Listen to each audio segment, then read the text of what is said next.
Okay. So what are these courses called? What do you think you're coming for, you people? Does it got a name, these courses? Introduction to Buddhism. Okay.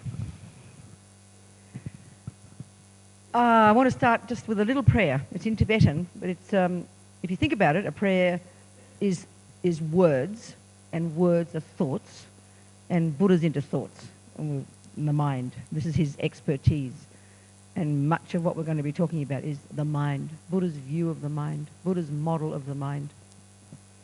And so as far as the Buddha's concerned, every thought counts. They're like seeds we plant in our mind. Every thought, we plant a seed, you know. So this little prayer, just 4 lines, roughly speaking, the first 2 lines are expressing, for any of us in this room who maybe identify with being a Buddhist, then it's reminding us of our reliance upon the Buddha and his teachings. And then the second 2, broadly speaking, articulating an altruistic reason or motivation for sitting here together, listening to Buddha's ideas about the world, about the mind, about suffering, happiness, and so that we can see if there's something there that's useful to us that we could use as tools in our life to develop our qualities so we can be of benefit to others. Very roughly like that. Yeah. Sangye charang soke chognam la janchu baru dagni kyab suchi Dagi chunyen gi personam ki drola penchir sangye drupha shok Sangye charang soke chognam la janchu baru dagni kyab suchi Dagi chunyen gi personam ki drola penchir sangye drupha shok Sangye charang soke chognam la jancho badu dagni kyab suchi Dagi chunyen gi personam ki drola penchir sangye drupasho.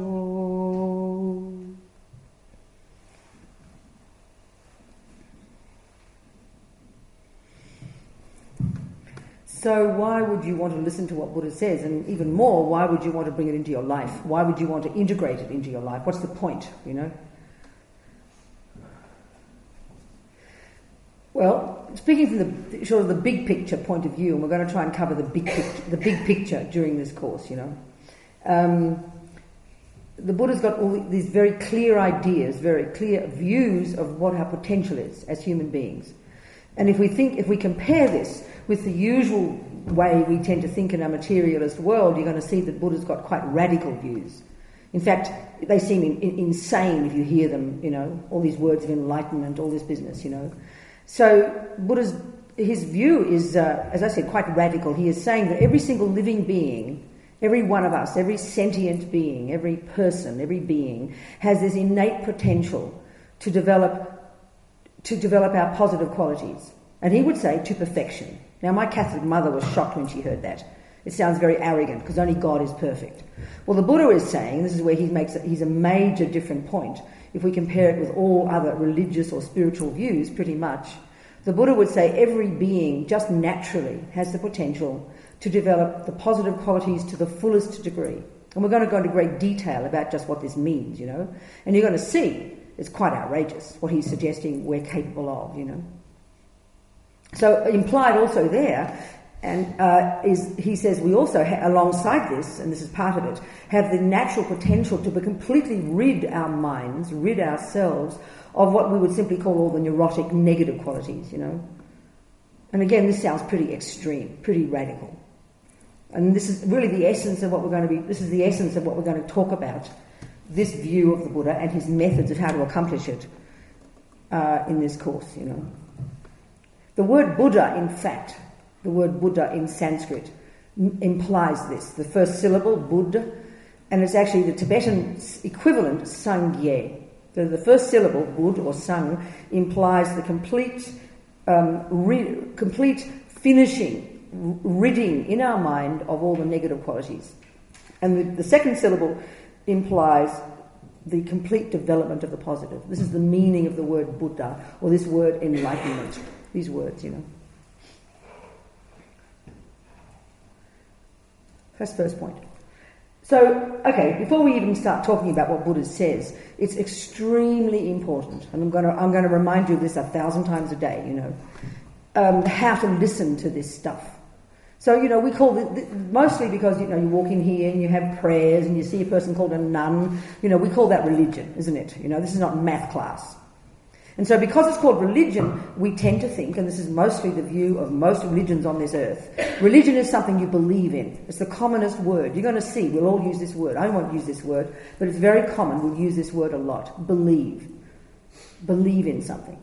Now, if this were a math class, if I were Einstein sitting up here, telling you my findings about relativity, perfectly well I would not ask you to believe in what I'm telling you. In fact, if I did, you'd throw me out that door. And I'm not joking when I say that Buddha is like that. It's surprising to us because Buddhism, you look at it, the trappings of religion. So it's quite a surprise to hear that the so-called religious aspect, the prayers and all of this, sit completely together with this, what we would call scientific approach, this approach of not believing it. Buddha's basically telling you, don't believe a single word I will tell you here. Belief is not the point. It's to use our intelligence, to listen to it, and then, of course, to take it as a hypothesis. This is what any reasonable scientist would do. If you hear something completely new, it's not possible to even begin to understand it until you begin to think about it. And you can only think about it if you're prepared in your mind to give it a go, to hypothesize. Well, what if it were like this? If mind is this, and if Buddha, if this is this, what would be the consequences? It's the only way you can consider it. And that is the approach.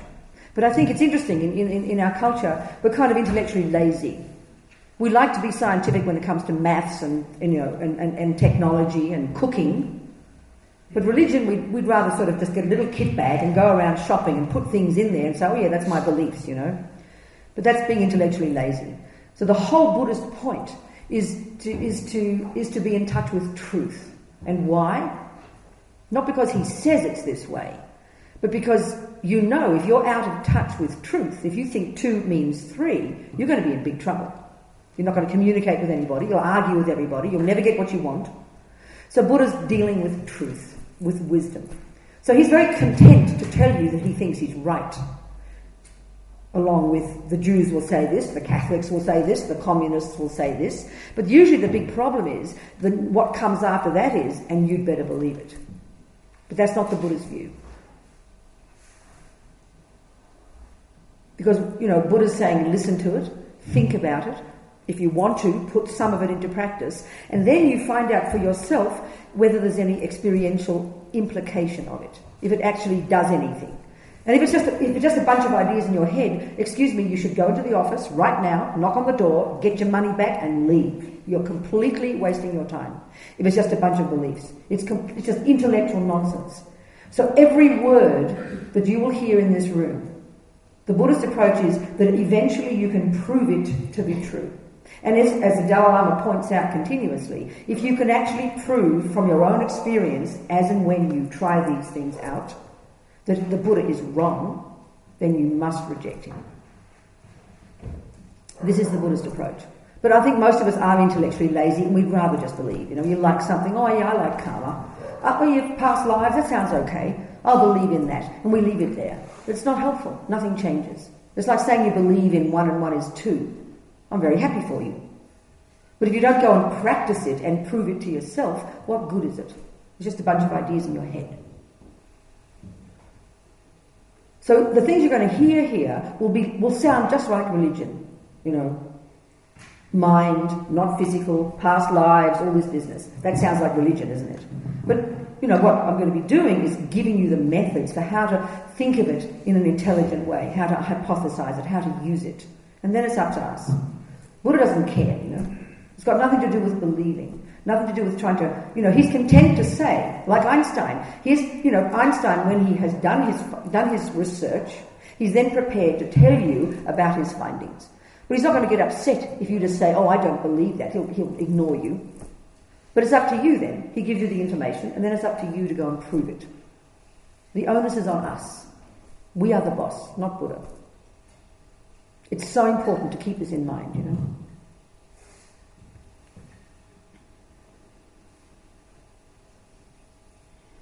Okay, so what is Buddhism? Let's go into even the first statement I made. There's this potential that we have. Let's begin to unpack that. So very first, as I said, the Buddha's expertise is the mind. Buddhism, sort of one of the two main, it's just the way I want to say it, but almost the two main pillars of Buddha's philosophy are his view about what the mind is and what its potential is, and then his view of cause and effect, or, dependent arising, in particular karma. These two are like the pillars of Buddha's view of the universe. So we're going to go into these, unpack these in great detail. So the word mind, this is central, absolutely central to an understanding of Buddha's view of the universe. In fact, the word for a living being, or this term sentient being, which is sort of a curious phrase that's used among Buddhists, it's a translation of the Tibetan, well in this case the Tibetan term. The word in Tibetan is sem chen, and that means mind possessor. So we are all mind possessors. What defines a sentient being is the possession of mind. So okay, we know, say, if you're Christian, they use the term soul, Do Jews use the word soul? I think they do, don't they? Jews talk about souls? Yes. Okay, so same deal, okay? So soul, Buddha doesn't use this word at all. He just has the word mind. But let's look at the difference. Let's look at what he says the mind is, because it's a very different, and again, as I'm suggesting, a much more radical view than the usual view we have when we say the word mind. So in the materialist world, we say the word mind, we refer to the brain. First point. Second point, we say it's given to us by our parents. And if we do talk about a part of us called a soul, that's given to us by God. Well, Buddha's view, number one, mind is not your brain. He doesn't argue that the brain doesn't play a role. Very obvious, no contradiction. But, the Buddha would say that the brain functions in dependence upon mind. He also, broadly speaking, in different traditions in Buddhism, these words are used in different ways, but broadly speaking, here in this room, when you hear the word consciousness or the word mind, these are synonymous. They mean the same thing. They're interchangeable. Mind, consciousness. So the first point Buddha's making, and again, remember, take it as a hypothesis, is that mind or consciousness is not physical. It is not your brain. First point. Second point, it's not given to you by anybody else. And this is a big difference. If you're a materialist, you're basically saying that your mother and father created you. If you're a Christian or a Jew or a Muslim, you're basically saying that a superior being, God, created you. And these seem to be the main views in this world, isn't it? You're either a religious person who believes in a superior being who created you, or you're a materialist, and your mother and father created you. In both cases, the view is the same. You come from someone else. Someone put you on this earth. Well, Buddha has no concept like this. Of course, parents, thank you, mum and dad, thank you for my body. No argument there. The egg and the sperm, my mother and father worked very hard to get that egg and sperm together. So that's my body, no problem. Buddha doesn't argue. But he says mind or consciousness, this does not come from your parents, and it does not come from a superior being. In fact, Buddha does not assert a creator at all, The word superior being, he has no problem with this. He would agree. In fact, if you hear broadly the qualities of God, all-knowing, all-seeing, all-compassionate, all-pervasive, all-wise, whatever, Buddha agrees with this. He calls that a superior being. He calls that an enlightened being. He calls that Buddha. But he does not give the job of being a creator to a Buddha. Buddha says we don't need creating. So, of course, the big question here is, well, if mummy and daddy didn't create me and God didn't, well, then where do I come from? Well, this gets us to this view of another characteristic of the mind. So don't think of it as like some physical thing in here, or like some kind of container of thoughts. One of the terms in Buddhism for mind is the term mental continuum. Think of it as a river of mental moments. Your mind is all your thoughts and feelings of this moment, coming from the previous moment, coming from the previous moment, coming from yesterday. Like a river of mental moments that if you had perfect memory, you could track back and back and back. So it's like this continuity of mental moments, mental continuum. This is a more dynamic way to think of your mind, rather than this thing up here, Your thoughts, it refers to the gross level, your intellect, your concepts, your feelings, emotions, unconscious, subconscious, instinct, intuition, this whole spectrum of your inner experiences. Buddha means that. Buddha means, by mind, Buddha is referring to all of this. The intellect and to feelings, emotions, instinct, intuition, the whole deal. All of this is your mind. It's not physical. It's a continuity. Doesn't come from a creator. Doesn't come from parents. So the idea of this continuity, this gets to the crux of this Buddhist idea of cause and effect. Which, if you even just take it as an intellectual concept, which you have to do initially, obviously, before you can experience it as a truth, one has to hypothesize it. That there's a meditation one can do. One can do this as like a mental exercise, to imagine tracking back your mind using the simple idea of cause and effect. So, in other words, this moment of my mind, where does it come from? Well, the previous moment. Like a link in a chain. Where does that moment come from? The previous moment. And where does that one come from? The previous moment. It's in a very linear sense, this cause and effect, like chicken and egg. This egg comes from the chicken, which comes from the egg, which comes from the chicken. Like this, So this moment of mine comes from the previous, which comes from the previous. So if you could do this rigorous mental exercise, you'd find yourself getting back to being 1 year old, and you keep going, well, maybe my mind began then. Well, no, because if your mind existed at that moment, where did it come from? It has to have come from the previous moment. Cause and effect. Having an effect implies a cause. And one of the crucial understandings about cause and effect in the Buddhist understanding, this is what if one goes into this in more detail, studying the Buddhist philosophy, this is really looked at very deeply. That cause, an effect has to be coming from a cause similar to it. An egg comes from a chicken, not a duck. Well, a chicken egg. A rose comes from a rose seed, not a tulip seed. So consciousness, if we're positing that it's not physical, has to come from a previous moment of that itself, which itself is not physical. In the simplest sense, it's not satisfactory to say, well, it comes from my parents. That's something outside. That's something external and something physical. We're talking about a non-physical moment. So that comes from a previous. Now you get back to 1 month. You get back to a month, a week. Maybe my mind began then. Well, no, if that moment of mind, when I was 1 week old, existed, where did it come from? The previous moment. So you get back to the moment you popped out of your mummy's womb. Maybe my mind began then. No, if it existed at that moment, it has to have come from a previous moment of itself. So then you get back to 3 months, 2 months, 1 month, you get back to conception. So that's where the major differences are. I know as a Catholic, I was brought up a Catholic, that at the moment of my mother and father's egg and sperm coming together, God put the soul in there, which made Robina, kind of gave Robina her Robina-ness, If I'm a materialist, my mother and father's egg and sperm, that's all it is. So, but the Buddhist view is like this third view, if you like, or another view, that says your egg and sperm, yes, thanks mum and dad, very kind. But what caused that egg and sperm to stay together, to begin to grow into Robina's body, was the entry of going back to the thinking of the consciousness as its own continuity and the body as another continuity, that you trace back that from the first second of conception, you go back to a moment before conception, the egg and sperm haven't come together yet, then you will find a previous moment of that continuity of mind. And so when maybe my mind began 2 seconds before conception. Well, no, if it existed then, it has to have come from a previous moment of mind. So the whole idea in Buddhism is that mind is beginningless. Well, now this sounds hilarious, Beginningless? I mean, it's a stretch for,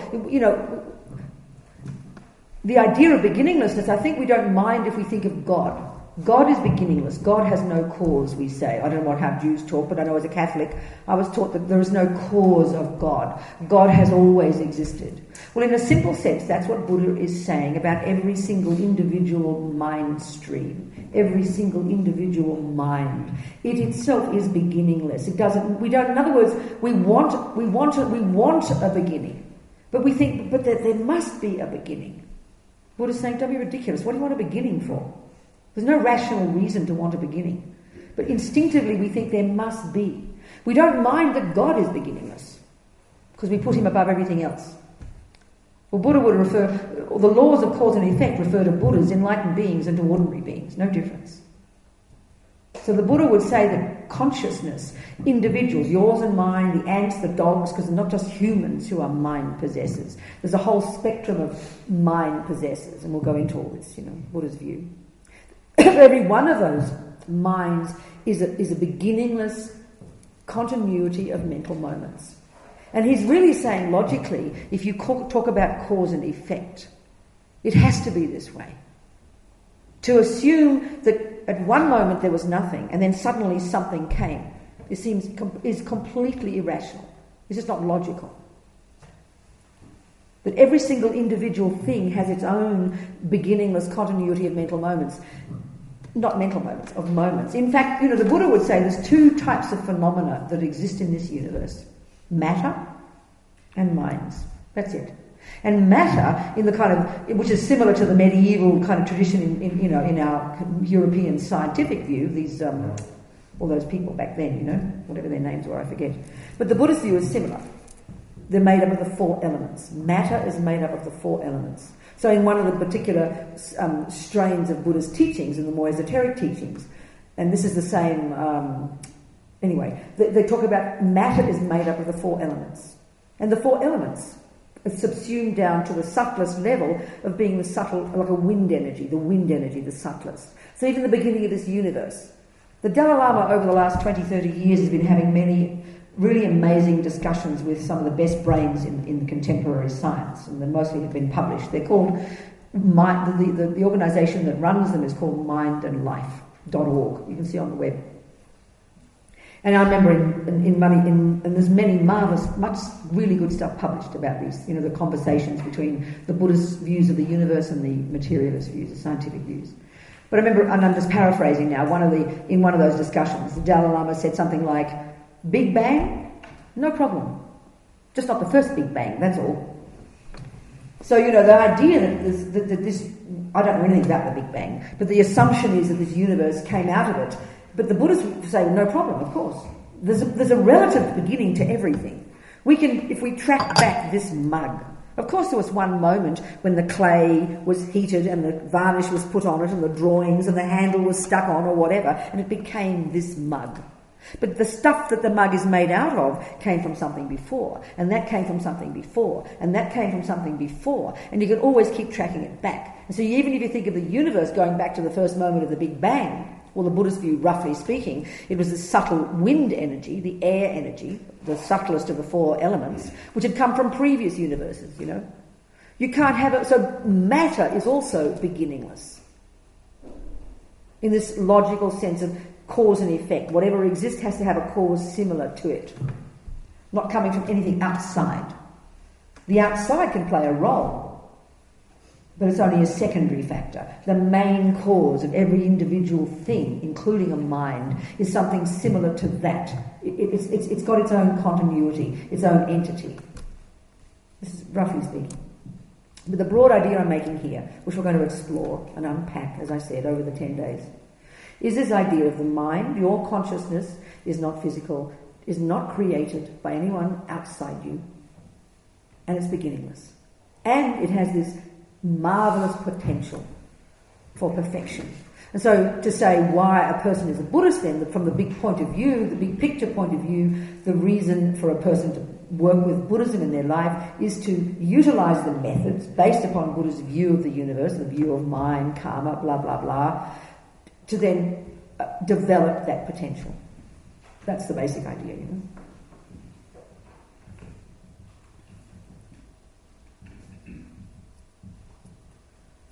How long have we got tonight?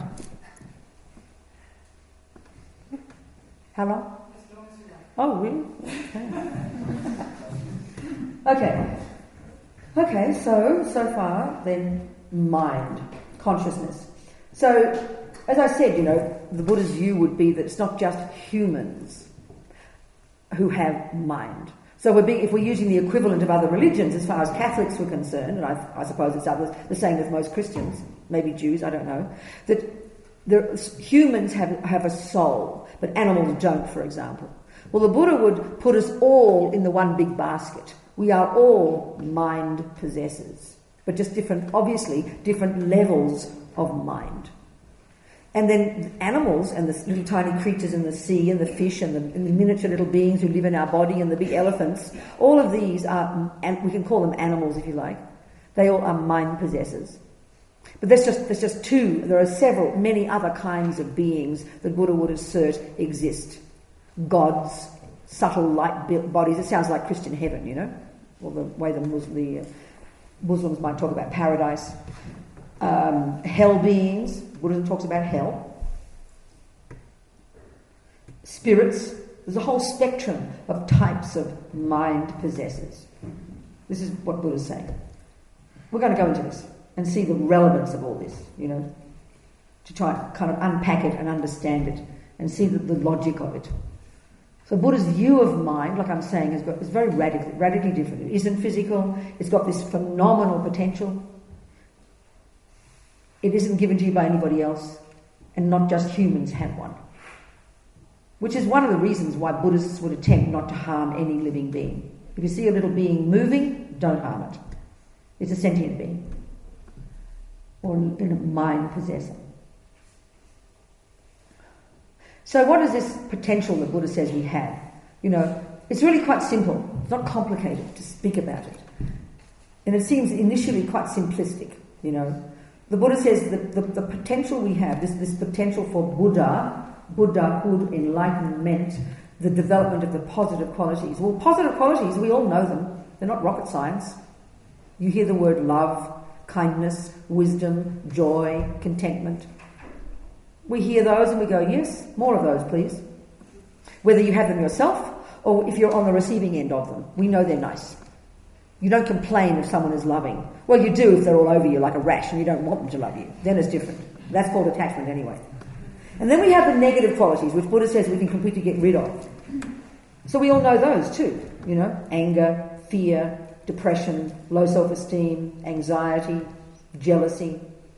We know they're horrible. You don't go, oh, I was jealous yesterday and it was just great. We do not say that.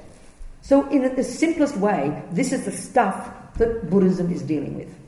You know? This is the stuff. We're going to go into these, defining very precisely what is it that causes a state of mind to be what's called a positive one, and what is it precisely that causes the one to be called a negative. Why is it called negative? What does this mean? And how? But fundamentally, the Buddha's view, and this is the simplest view of karma, this Sanskrit word, that means actually translates as the word action, but in the dynamic sense of implying reaction. Action, reaction.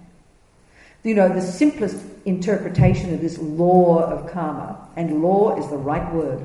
Remember, Buddha's not a creator, so he didn't make it up. In the same way that Einstein didn't make up the idea of relativity, he didn't have a vision of it last night, somebody didn't come down from the sky and reveal it to him, which is how we think of religion. Buddha found from his own experience, has deduced it to be so, that this law of karma, cause and effect. He says it's a natural law, like gravity, you know, like botany. You put a seed in the ground, you give it some sun and some water, it'll grow. That's a natural law. Well, karma, Buddha says, is a natural law. No one makes it happen.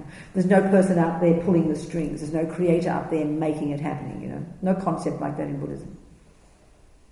So the most fundamental way this law functions, according to Buddha, is that positive states of mind, and therefore the actions we do with our body and speech based upon those states of mind, will naturally sow seeds in our own consciousness, this river of mental moments, that will ripen, like seeds do in the future, as happiness. So when we hear this normally, we hear it as like reward. You're a good girl, so mummy rewards you. You're a good girl, God rewards you. But again, remember, there's no concept like that. There's no person to reward you. There's no one up there making it happen. It's a natural law. Just in the same way, you know that if you smoke, we found from experience, haven't we, that sometimes smoking cigarettes can cause lung cancer. So when your doctor warns you, Robina, don't smoke cigarettes, you'll get lung cancer. And then I get lung cancer, and then I go, oh, my doctor must have punished me. I mean, how childish. We know it's not true. He's just a messenger, pointing out that if you smoke, Robina, you'll get lung cancer. Well, Buddha's simply pointing out the fact, and this is what we have to look into, that, you know, that the positive states of mind, we're going to go into these, analyse them, define them. A positive state of mind and a positive action of body and speech produces an imprint or a tendency or a seed in the mind that will ripen in the future as your happiness. This is a natural law, Buddha says. This is something that naturally occurs. And equally, a negative state of mind, and then the actions of our body and speech produced by that will leave imprints or seeds in the mind that will ripen in the future as one suffering. This is the most fundamental law of karma. Now, if I compare with my Catholic upbringing and the Catholic teachings, it sounds a bit similar. God says if I do a bad thing, I will suffer. But the major, and I mean major difference, is that it's God punishing me and God rewarding. But the Buddhists, like I'm saying, there's no view like that. Now, what's interesting, if we look into our own minds, our own psychological states, even if we don't have a view of a creator, we very much have this dualistic view of punishment and reward. We try to get away with doing bad things. As long as no one sees me, I got away with it, we think. And then if we do a good thing, we really want someone to see that we did a good thing and praise us for it. We have this dualistic view deep in the bones of our being. This is what ego is, Buddha said. It's meaningless, but it's very instinctive in us.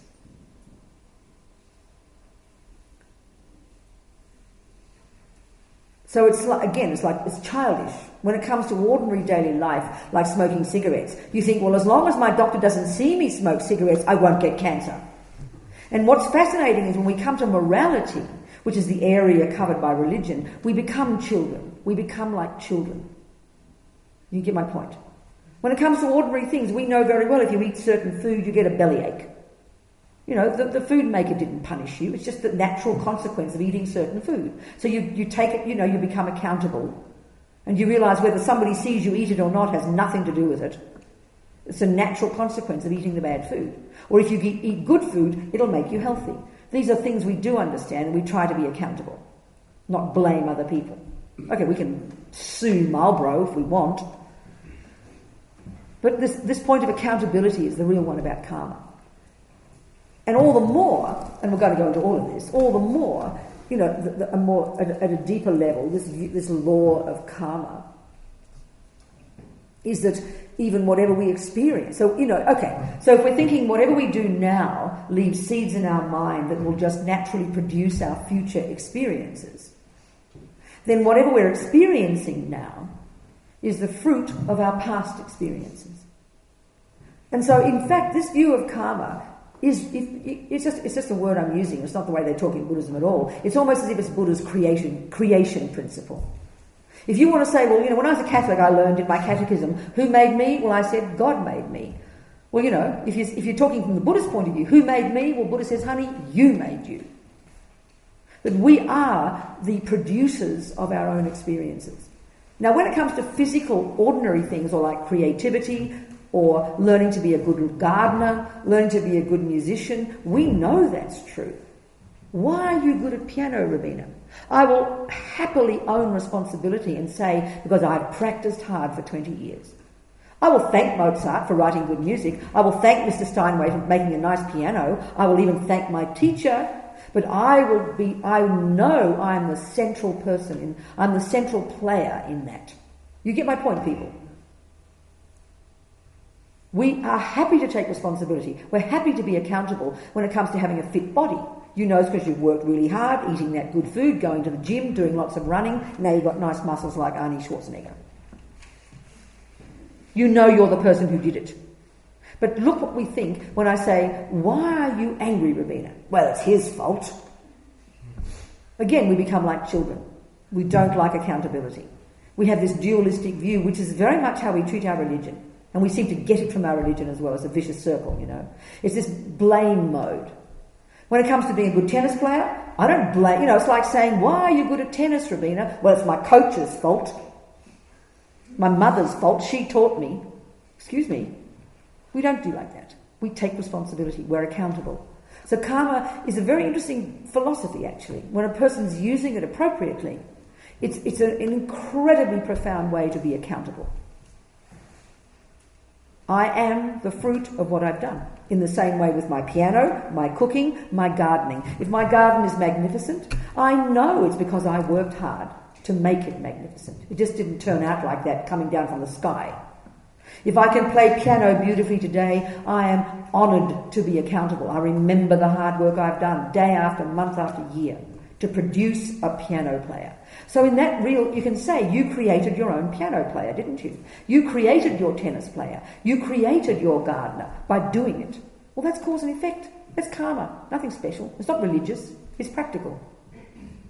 But when we hear it in terms of punishment, reward, we hear it as religion. It's just stupid. It's not like that at all. It's a simple, logical thing of cause and effect. And all Buddha's saying is that whatever we think, whatever we say, and whatever we do, every microsecond, sow seeds or leave imprints or tendencies in our own mind that produces my tomorrow, next day, next day, next day. So we are truly in the very centre of our own lives, in Buddhist view. We are our own creator, in the most simple way of saying it. Well, it's kind of tasty, But look at how we think. This view of ego, the view of ego in Buddhist view is this dualistic view of victim. It's kind of ironic that ego really is victim. Lama Yeshe, one of my teachers and the Lama of this centre from the beginning, back in the 70s, who started the centre, he says ego is, he calls it the self-pity me. I remember in France, I was there last year, I think. How do they translate it? Pauvre petit moi. Poor little me. It's kind of ironic. When we think of ego, we think of something big and strong, But the more we look into this way that Buddha has of talking about it, and we're going to be doing this, we're going to see it's the child inside, the little girl, the little boy who feels that people do it to me. It's not fair. It's not my fault. I didn't ask to get born. And let's face it, if you think God made you, forgive me if you believe in a creator, I'm not trying to be rude, we can misuse that. We can blame God. I was brought up in the Irish Catholic tradition. We never blame God. But I think Italian Catholics have terrible words for God when things don't go well. They call God a pig. My Catholic mother, we would be scared God would come out of the ceiling and crash upon our heads, We don't blame God. I don't know if Jews blame God. Do Jews blame God when things go wrong? Or are you too scared to do that? Anyway, Italians love to blame God. They're very rude words for Mary as well, I think. Anyway, we love to blame Mummy and Daddy. That's cool, isn't it? And you think about it, If you really do believe, which most of us do, without question, that our mother and father made us, then of course you're right to blame them. How dare they make you and give you anger and jealousy and depression? How dare they? I agree, you should sue them. You're right. But we so take this view for granted, we never question it. And the Buddhist one, this is what I was saying, it's quite a radical alternative view. Don't blame your parents, they just gave you a body. Mind. Buddha says we come fully programmed from the first second of conception. And of course we're going to go into all this. We come programmed with our own personality. Mother Teresa, you can't blame Mother Teresa's mother for Mother Teresa. You can't blame Hitler, poor old Austrian housewife and mum, for creating Hitler. He came fully programmed with his tendencies that he then expressed in his life. Every one of us like this. Every animal, every giraffe, every ant, every human. So the implication of this, and this is the point, the implication of this is kind of tasty.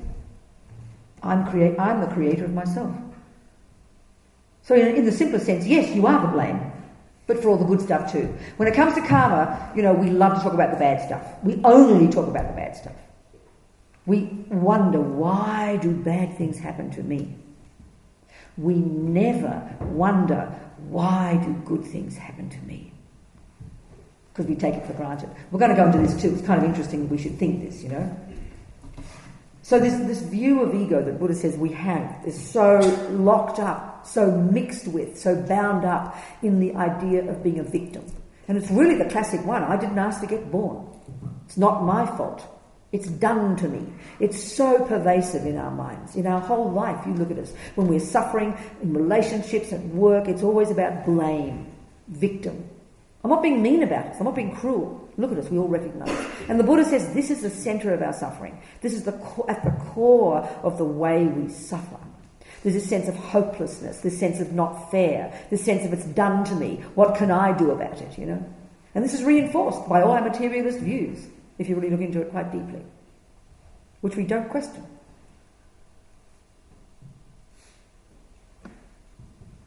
So Buddha's saying that we have this amazing potential to develop the positive qualities to the nth degree. I mean, we maybe don't mind the idea that we can become a bit more loving and a bit more kind, but to be infinitely loving for all living beings seems a little bit hysterical. And to think that we can completely get rid of all anger, all depression, all neurosis, all self-pity, all ego sounds completely insane. There's no model of the mind in our contemporary world that posits anything close to that.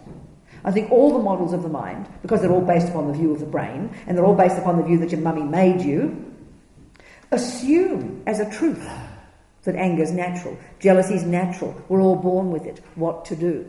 Maybe we can agree that we can become less jealous and less angry. Fantastic. But to actually posit the idea that you can rid this stuff of your, in your mind completely, that sounds a bit extreme.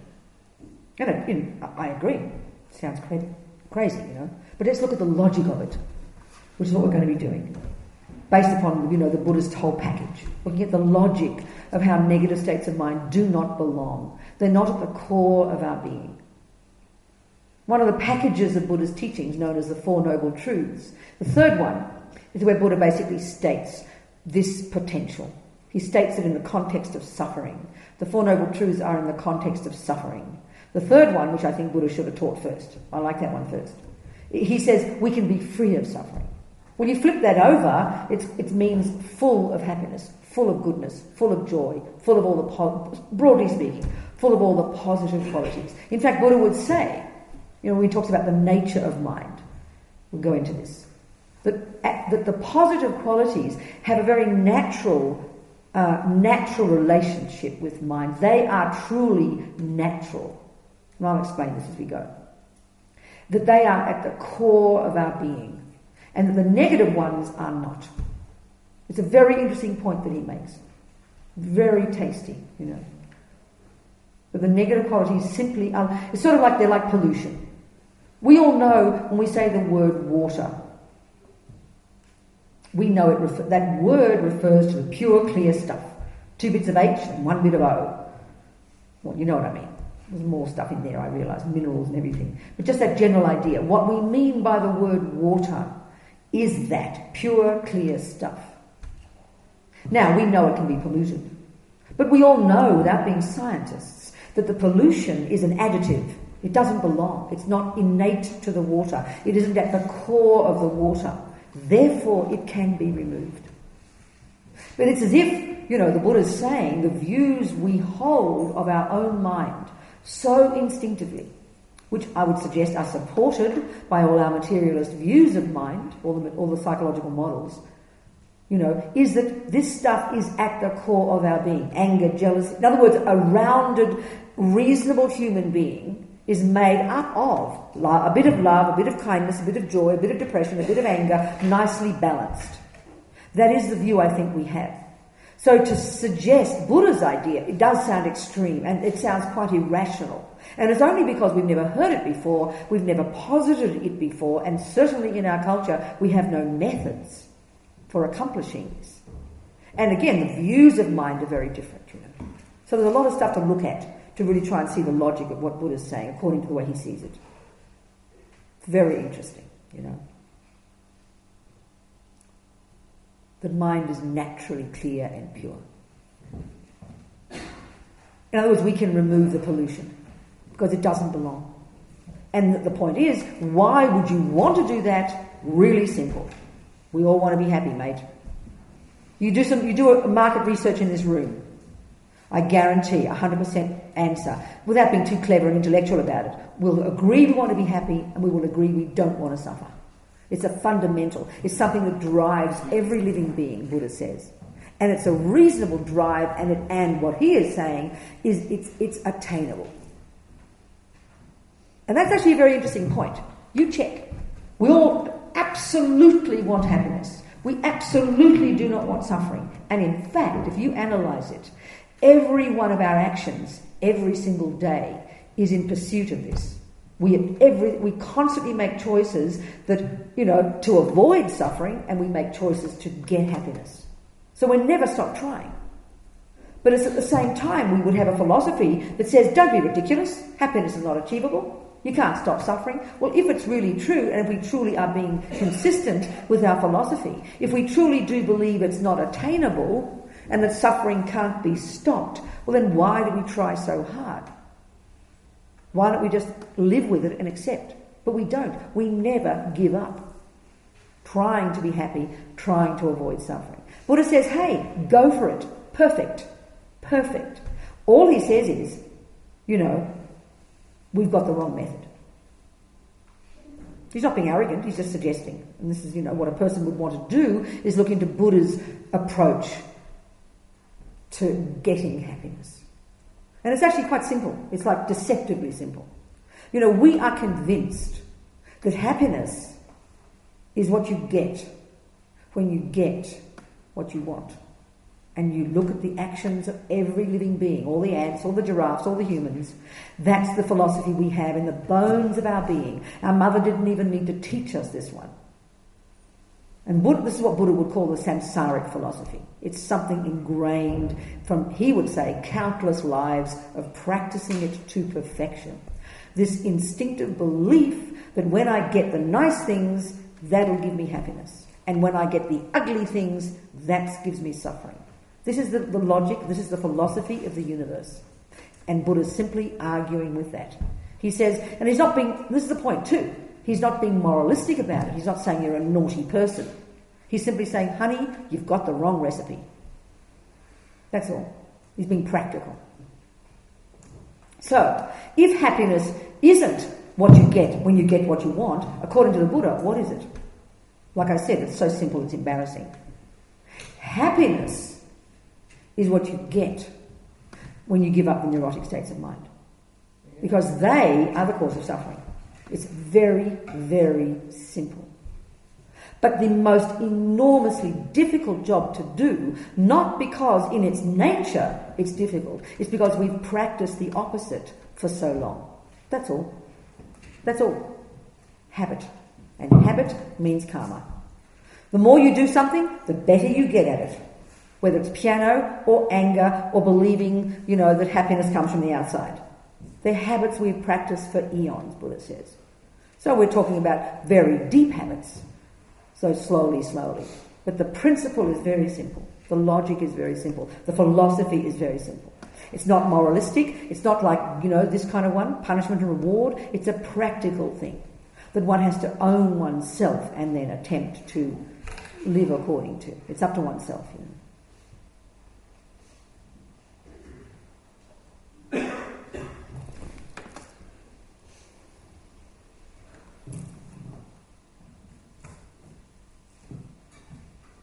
Maybe have a couple of questions. It's all going to get covered, but still have a couple of questions. Do you have a mic for the questions, darling? Good. Okay. Please can you give them? That was a very interesting talk, but you seem to have covered so many different topics in that, and I was wondering if it was possible for you to, I hope you don't mind. It's a no mic. We're not recording, right? Are we recording or not? Yeah, it's recording from the external mic. But what about down there? We can't hear, can we? No, so we need to give them that microphone. This one? Yeah. Oh, I see. Can't we use a little fancy one? The Use the other one. Do you want the headset? Yeah, use that for them. Let us hold it. The headset for them? Oh, it's got a cord. Yeah, it's called that one. Oh, So okay. if you use the headset, they can use that. Do you want the headset? Where's the headset? Yeah, I'll use that. So it's just good for the recording to have your question. Go on.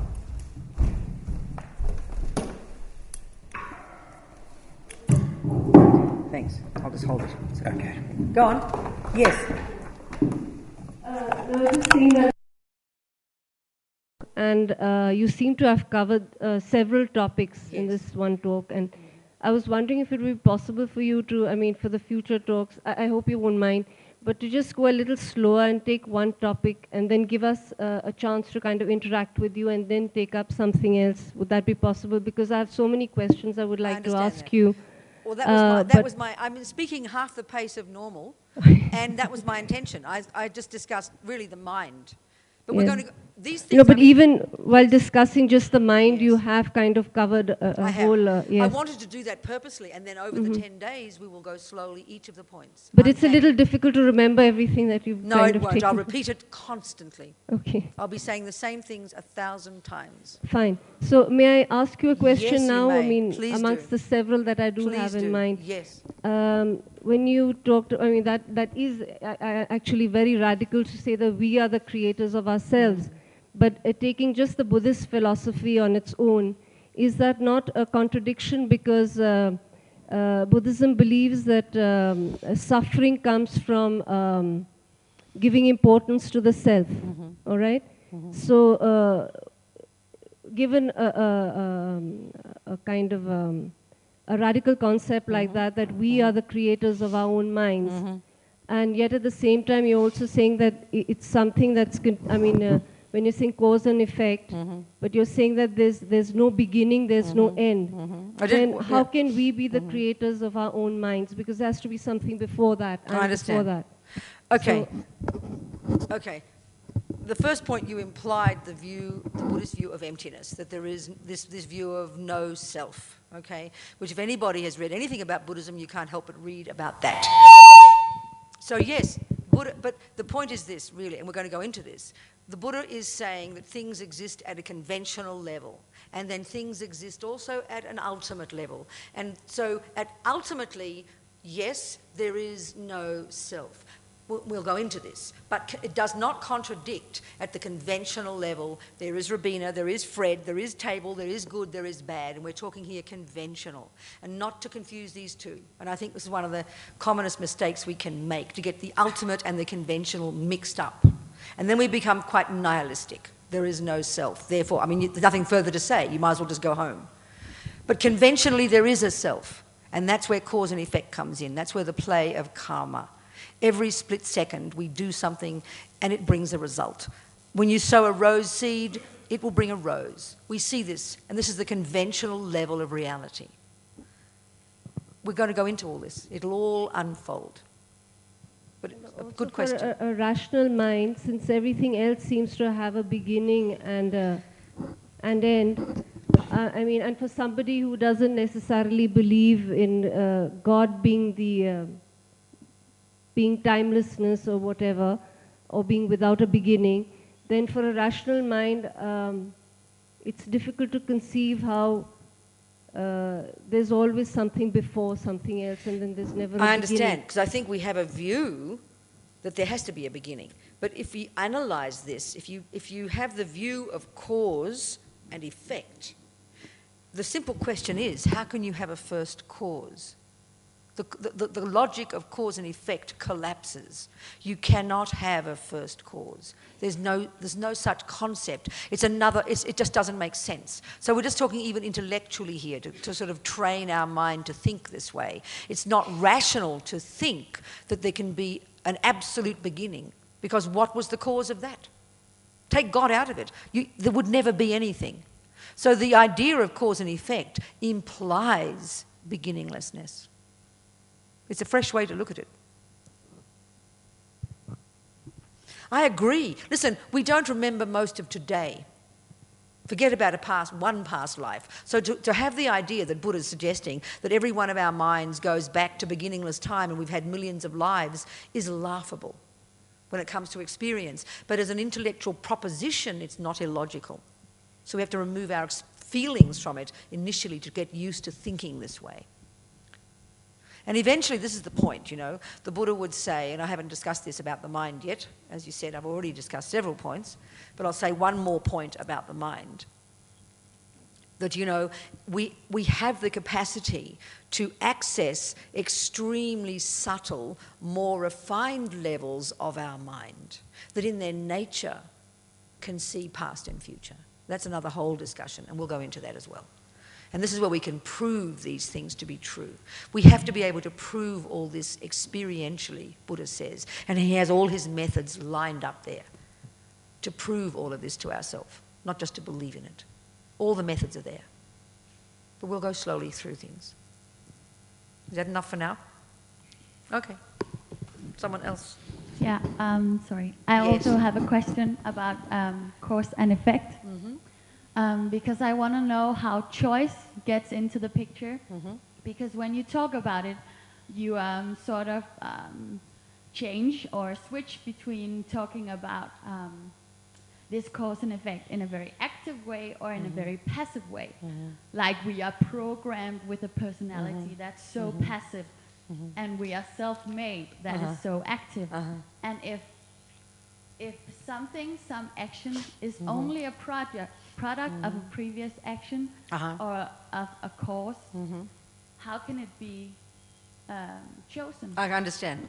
Yeah. Okay, do you accept that there's a law called botany? Called what? Botany.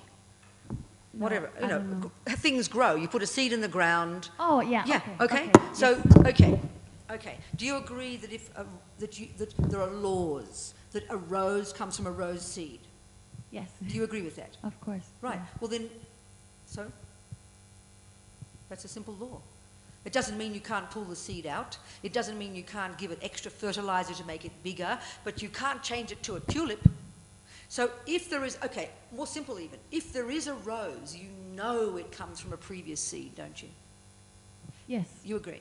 Well then that's the same simple law that Buddha is saying runs for our mind and our personality. And I think because we totally assume that it's not like that someone else made me, that it's random, that everything is free will. The Buddha's arguing with all of these. He says they're completely faulty arguments.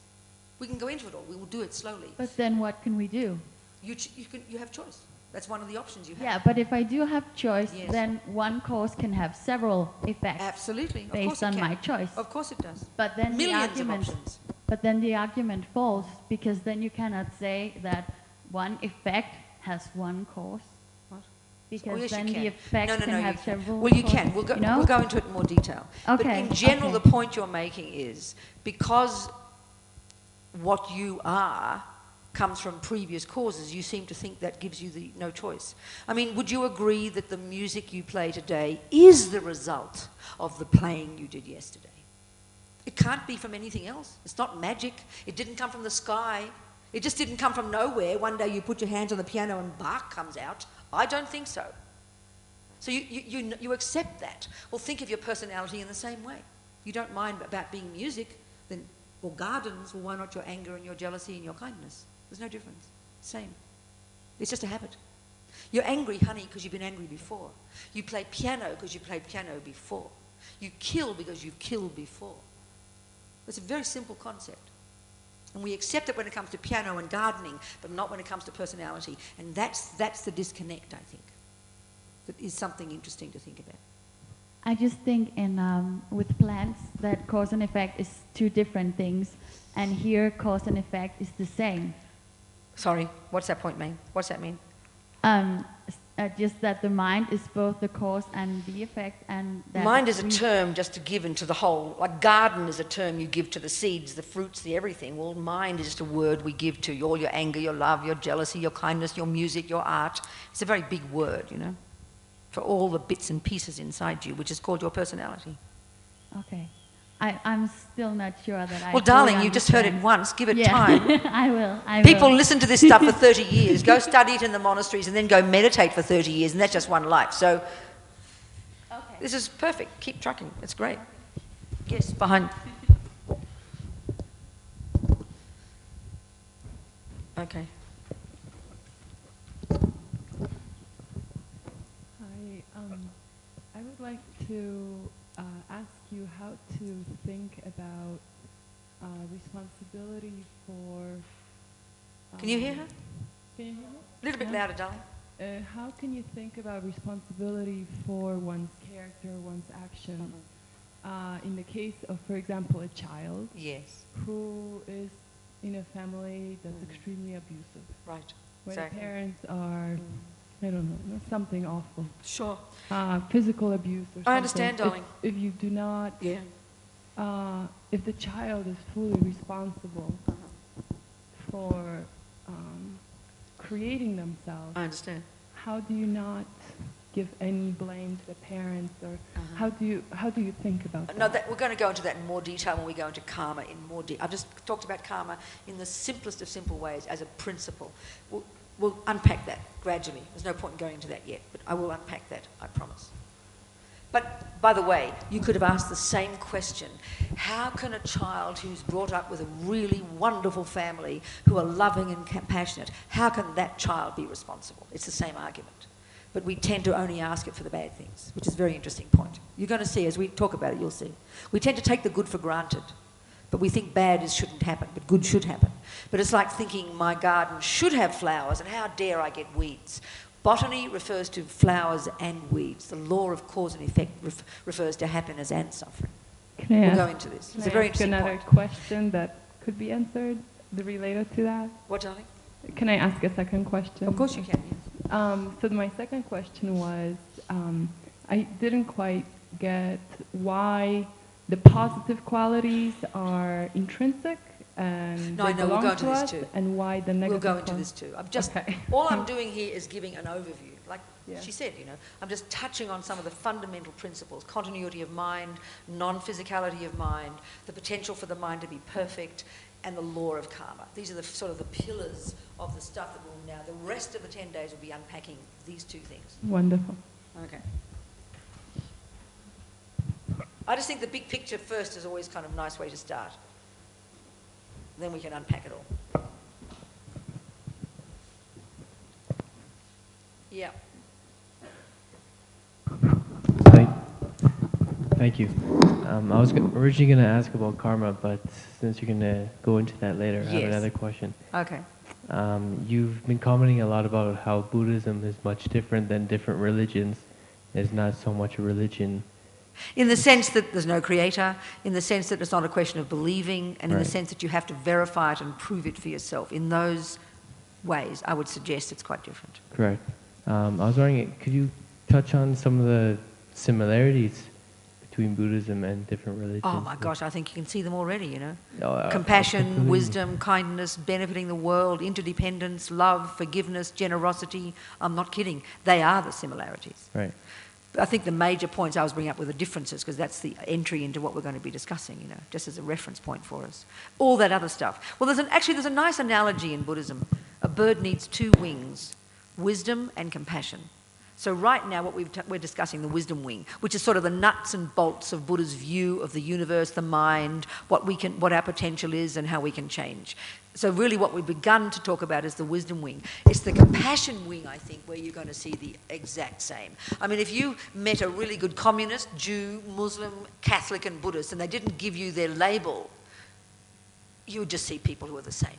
Loving, compassion. I mean, look at Nelson Mandela. I don't think he had a religion at all. If you think about those things. Look at him, the most astonishing human being, you know. He's like a saint, unbelievable. You can see it. That's, I think, the similarity when it comes to the action, the compassion wing, where you put your money where your mouth is, where there's a sense of interdependence, of harmony, of forgiveness, of connectedness with others. That's the similarity. There's no question. Wouldn't you agree there? Yeah.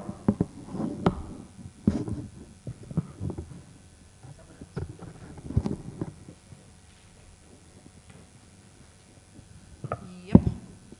Hi.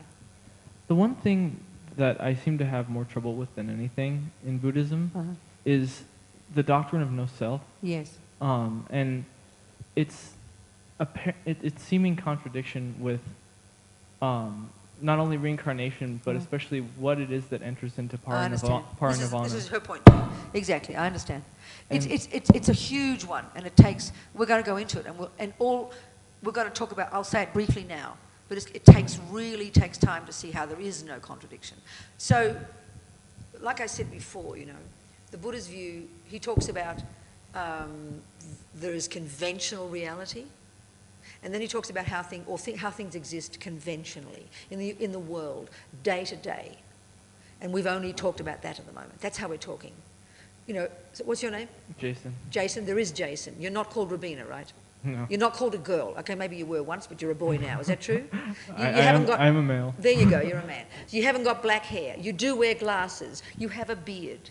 These are conventional truths. Would you agree with that? If I said, oh, there's that nice girl called Julie over there, and then I point to you, we're just going to get confused, right?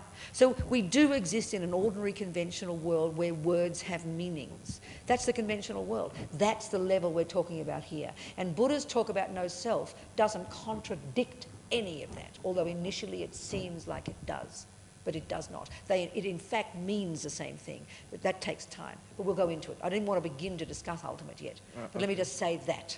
So we're talking here the conventional universe, where we have good and bad and up and down and Jason and Julie, you know? Mm-hmm. Yeah, I guess it's just my constant query, so I had to bring it up again. It'll come. Well, okay, I'll say a bit more. Okay, just for you to sleep on. Thank you. Okay.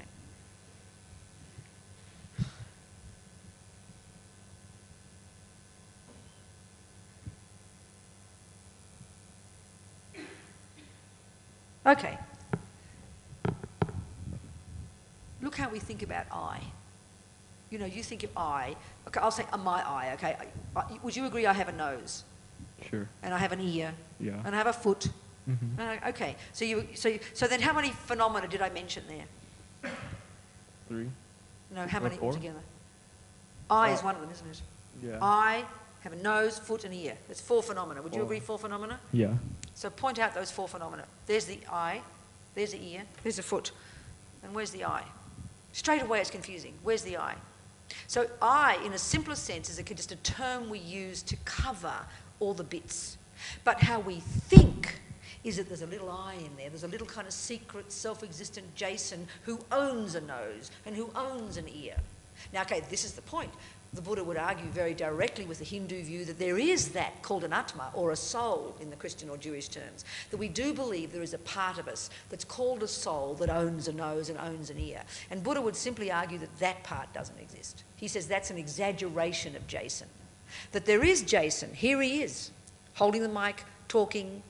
That's conventionally Jason. But if I attack Jason, what's the feeling? I did not do that. Your heart beats faster, you get upset, you feel hurt, you think about it. I didn't do that, I didn't do this. So we have this profound assumption of a self-existent, real, findable, little secret, little hidden, little I-ness in there that does things and owns things and thinks things and feels things. And all Buddha's saying is that one doesn't exist. But it doesn't mean Jason doesn't exist. So it's a real subtle putting these two seeming contradictions together, and we will go through it as we go along. There's no contradiction. Jason does exist, but not intrinsically, not inherently. They're the words. And that's the tricky part. That's the part that's really subtle and hard to get. So, if you don't mind me continuing with the question, all the parts that are separate from that I that you identify yourself with, are those impermanent? Yeah, of course. Everything that exists in the conventional world is impermanent. Yeah. So then, what is it that enters peri-nirvana or pari-nirvana? Jason's consciousness, Jason's mind, which is impermanent, which is changing from moment to moment, which doesn't exist from its own side. So just because your consciousness, like your I, don't exist inherently, doesn't mean they don't exist. It doesn't mean they don't get enlightened. Okay. Because enlightenment at the conventional level is the result of cause and effect. Like, you know, everything is. So it's a sort of impermanent in that it keeps changing, but eternal consciousness. Yes. Okay. Mind is beginningless and endless. But just because something is beginningless and endless, it doesn't mean it's okay, this is an interesting point. There's a very different meaning of the word impermanent and the word permanent in Buddhism. And that's an important point to get clear. The simple meaning we have of the word impermanent is something comes into being and then it dies, isn't it? But there's a subtler meaning, and that's the real meaning in Buddhist terms. It changes from moment to moment, microsecond level. It's like constantly changing. So something can be beginningless and endless. It can be eternal, but it's impermanent in the sense that it changes from moment to moment. But this cup, when I break it, it stops existing, doesn't it? So in that sense, in the way we use the word, it's impermanent. But that's not the real meaning that Buddha's referring to. Okay, that answers my question, because the only way I've been able to make any sense of it is to think that there is something that's permanent, but that is constantly changing. I get what your point. So it's a question of defining the word permanent. Yeah. The word they use, permanent, in Buddhism, it seems pretty abstract to us. They don't even use it in that sense that we mean lasting forever. They don't use it like that. It's the opposite of impermanent, insofar as it doesn't change from moment to moment. And that seems a bit abstract. And there are some phenomena that do exist that have that characteristic, but there's no reason to go into it at the moment. We can go into that as we go by. Thank you. Okay. Someone else? Couple more questions. I have a question, actually. Okie doke.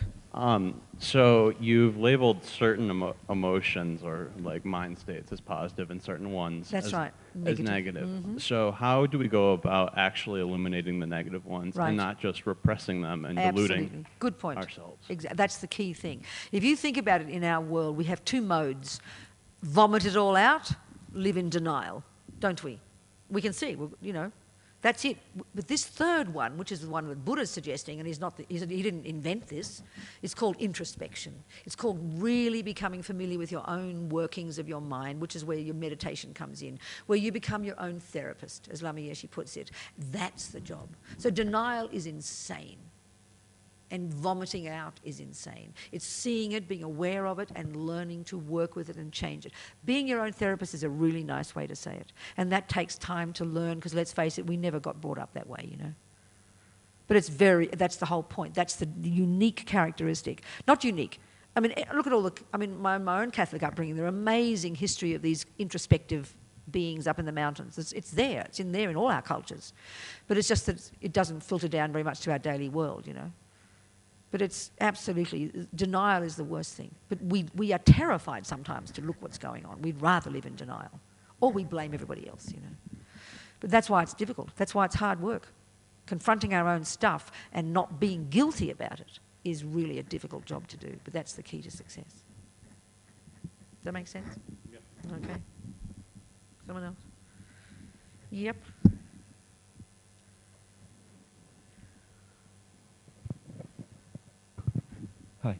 We were talking about happiness and that we never stop trying. Can we talk about again? Okay, would you agree that we want to be happy and don't want to suffer? Broadly speaking, would you agree with this? Broadly speaking. I mean, the choices we make in life, you don't run towards a knife to stab you. You try to avoid it. You don't run towards a fist. You don't try to eat your shit. In other words, we try to avoid the things that we think will cause us suffering, and we run towards the things that we think will give us happiness. Would you agree with this? Yeah. Well, the reasoning is because we want to be happy and don't want to suffer. It's pretty, I think, fundamental in every one of us. So there's no argument with that. Yes, we want to be happy. So we then have to ask the question, well, how come we don't get it? Don't we? Because if we discover the methods we're using don't work and we get suffering again, then we ought to question it. And that's really what Buddha's saying. So what we're going to present here is Buddha's methods for how to get happy. That's all. That's all. So we'll go into that. Does that make sense to you? So wanting happiness, hey, perfect. But let's get the right recipe. Well, let's investigate the recipes and see what we, find out. Yeah? Okay. Yeah.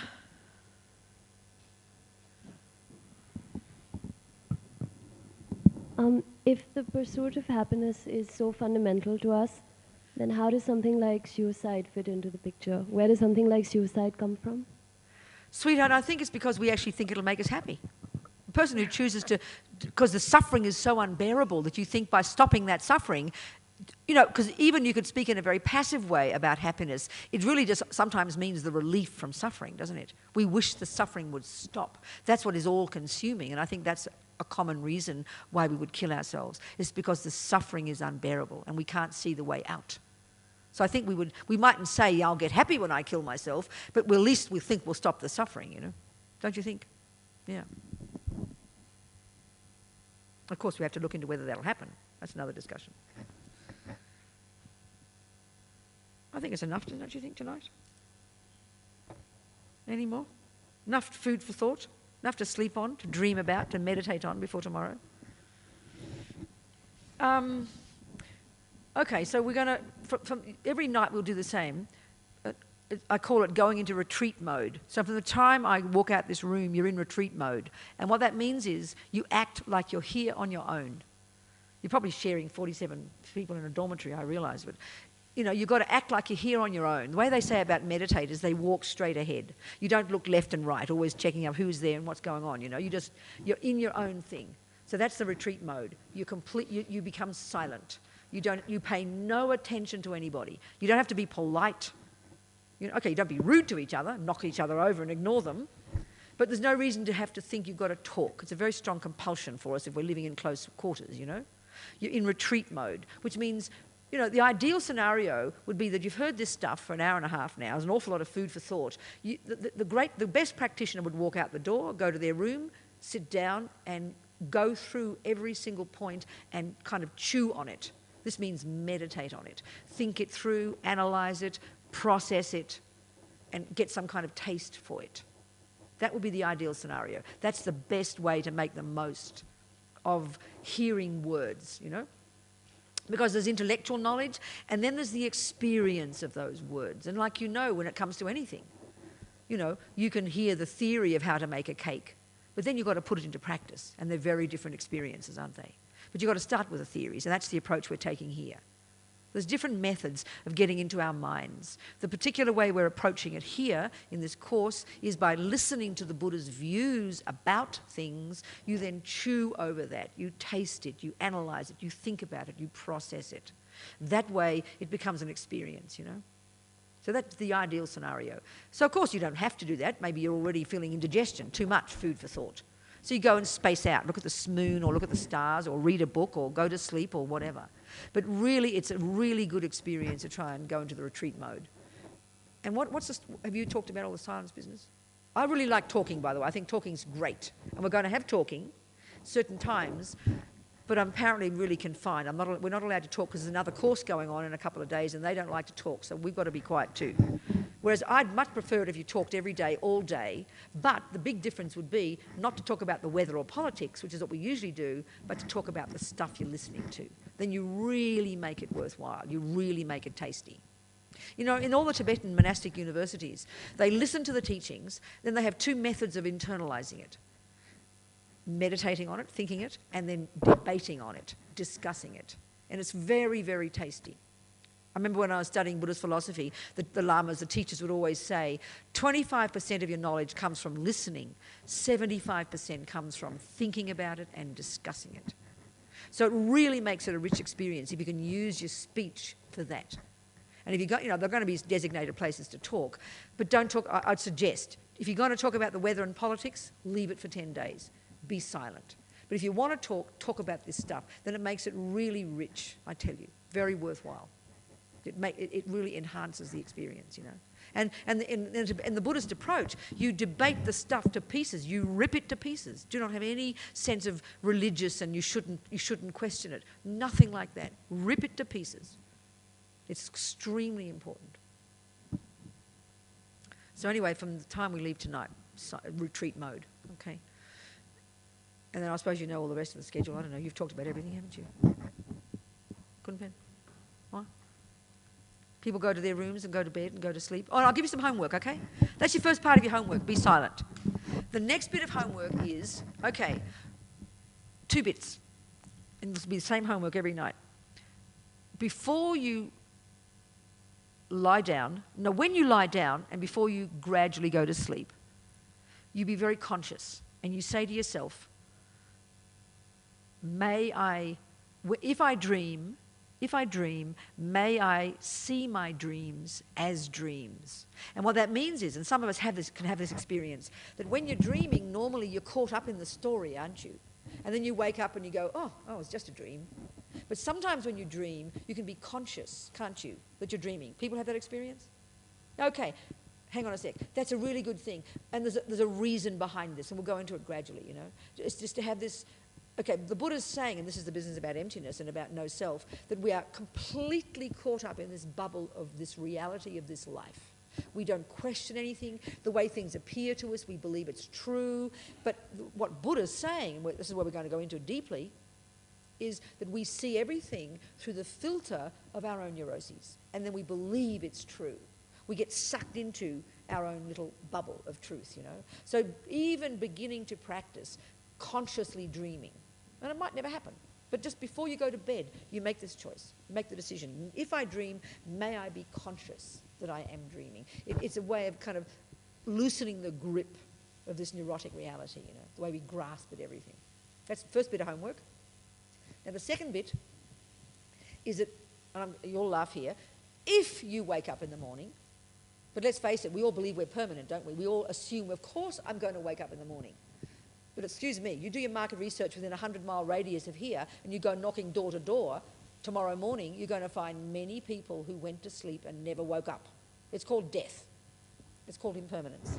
But you know, this is one of the misconceptions Buddha says we all walk around with. This absolute belief that we're permanent, you know. So practice this view of impermanence and think, well, if I'm so fortunate as to wake up in the morning, as soon as you come back into consciousness, notice that you're awake. Notice that you didn't die yet. I know it sounds hilarious. It's practicing, realizing, wow, I'm still alive. This is fantastic. May I make the most of today? I'm going to get up, I'm going to meditate, I'm going to listen to the teachings, eat my breakfast, so that I can think about this stuff, so I can develop qualities, so I can be of benefit to others. Make it conscious. So there's 2 bits of homework, okay? Is that clear? Go to sleep, see your dreams as dreams, and then be aware. And it's a really good one to wake, because when you wake up, you normally groan, you know, and then you're straight back into the usual mode. We don't even question. But notice that you woke up and be, wow, this is fantastic, still alive, you know.